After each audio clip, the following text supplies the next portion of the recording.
Hi everyone, my name is Koshi Jacob. I'm a consultant radiologist and one of the directors of Revise Radiology. This is a short presentation to explain how the Revise Radiology FRCR 2B Viva study group sessions are going to work. Now, this is an idea that has come from the candidates who often find it difficult to get study partners to prepare for the exam. So what we've done is we've got some cases together uh, and we give you an opportunity to look through the cases and then to examine one another over a period of an hour or two. The first hour is usually for preparation, and then the second hour is to examine one another and to have some time for feedback. Um, that is the purpose of this. The sessions, as I said before, are for candidates preparing for the exam. They must be subscribed to the FRCR 2B combined subscription. The idea is to create a safe space where you can make mistakes and support one another. And from experience, candidates who've done this have gone on to do quite well in the monthly online Vivas that we run, as well as in courses. You get to learn to see things from the examiner's perspective, and you can build good communication skills. You can give each other feedback and build confidence in the art of presentation. You also get good experience in the art of giving feedback in a good way, um, such that when you do pass the exam and want to be an examiner, you have already done this a few times. But I'd have to say you'd have to commit yourself to 3 to 4 hours a week to this process to make it really effective for yourself. The sessions are not for those trying to get perfect FRCR cases or learning radiology. A lot of these cases have been donated by examiners. We don't always know the diagnosis of the cases. They're not fully worked up. And they certainly should not replace any Viva teaching or courses with experienced post-FRCR consultants. Also, if you're a trainee in the UK or elsewhere who has local teaching, I would strongly recommend that you continue to get that teaching as much as possible, because your consultants are experts and they'll have some really good cases which are fully worked up.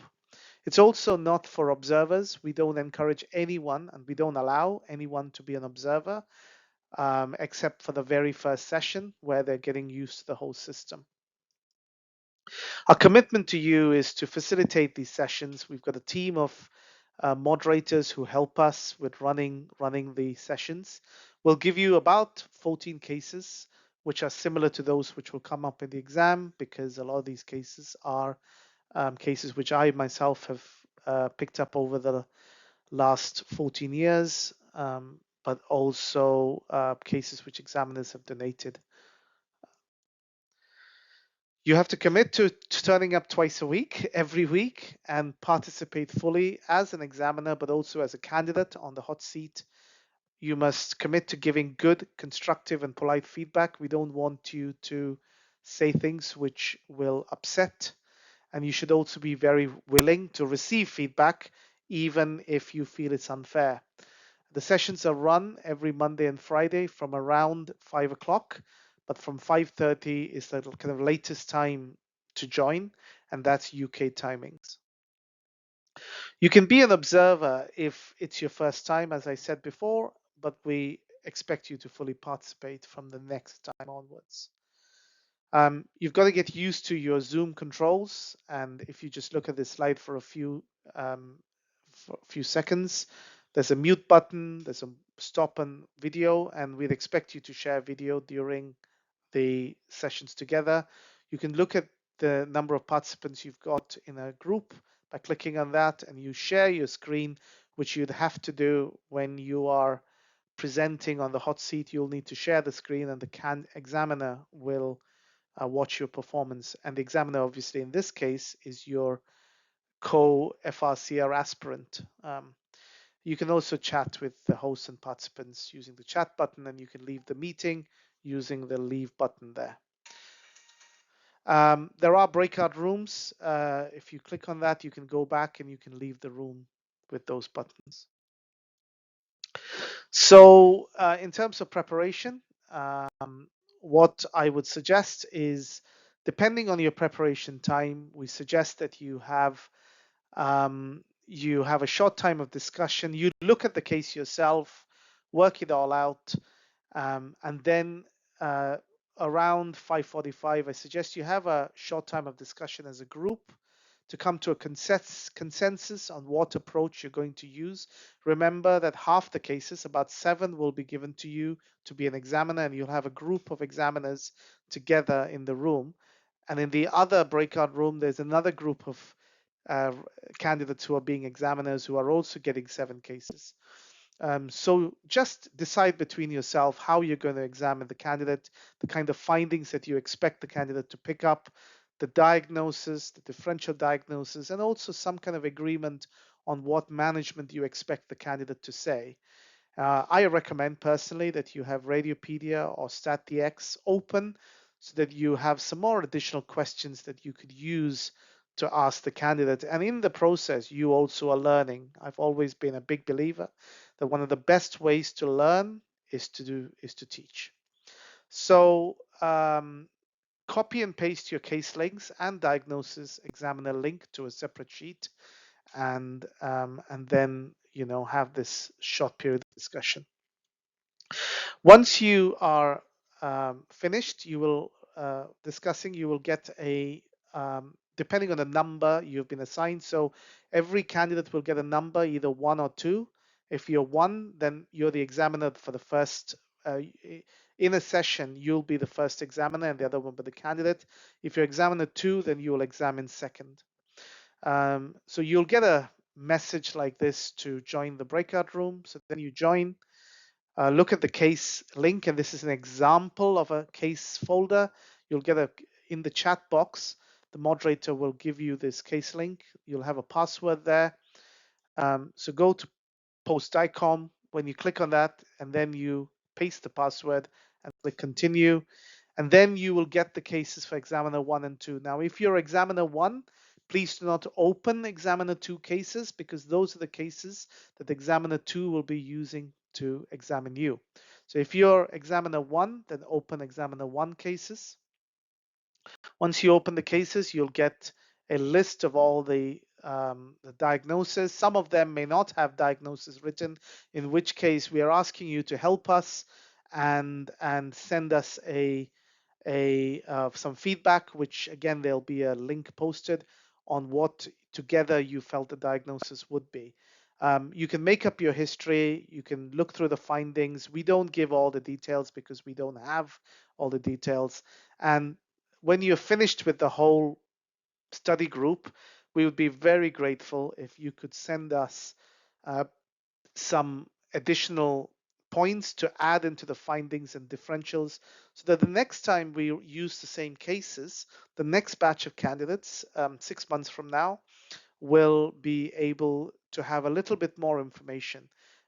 In a way, we are crowdsourcing the sort of different bits of this, and the idea is that you give back. This is obviously an incentive, an initiative that Revised Radiology has done for you, and we'd be grateful if you can give back a little bit. So similarly, the candidates who are examiner 2s will have a number 2 and the examiner name, and they'll have the link that they can click on, and the sample sheet. And so sometimes you'll have a lot more detail, and that's because the examiners have given some more detail. So at the end of the preparation session, you'll be paired and reassigned to a new room from the main room, and you'll be paired in sets of 2, obviously, that's what a pair is, and you'll be assigned a new room, and then you have your Viva session. So you'll have 2 of you there, hopefully with videos on. You get 15 minutes. If you're examiner 1, you will have the candidate who's on the hot seat, who's examiner 2. That person will be on the hot seat, so you will examine the examiner 2 for 15 minutes, and then you'll give some feedback afterwards. And then in the session 2, you swap over. The examiner 1, or the one with the number 1, will examine you, who's got the number 2, and then you end the session at about 7 o'clock UK time.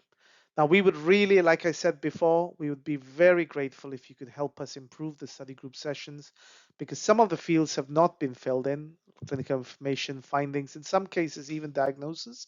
But if diagnosis is not filled in, we always give you an additional case. So we might give you 8 or 9 cases in a packet, but we'll make sure that 7 of them have diagnosis.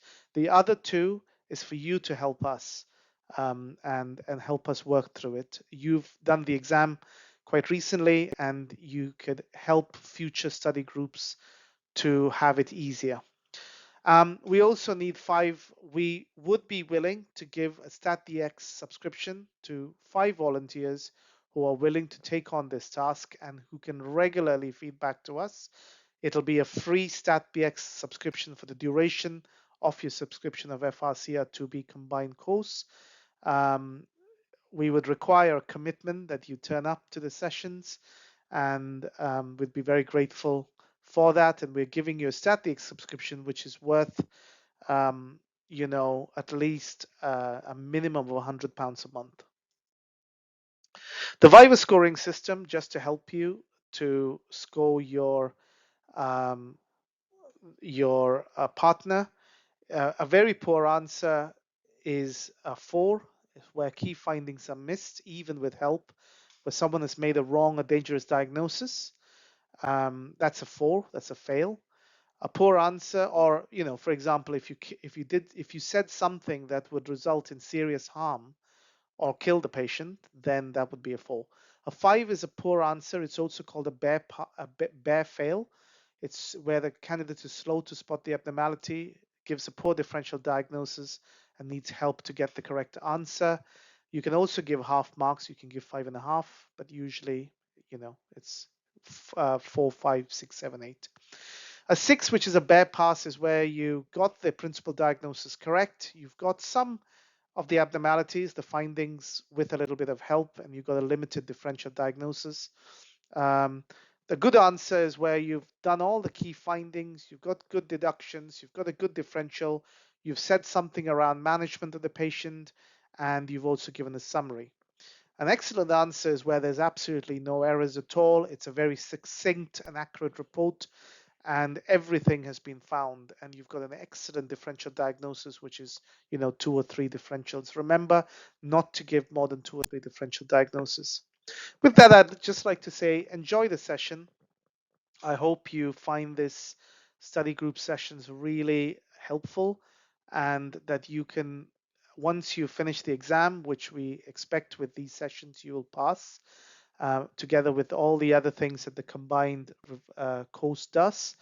I think we'd be delighted to have you as examiners on our monthly online Vivas and potentially on our courses as well. Thank you very much for watching.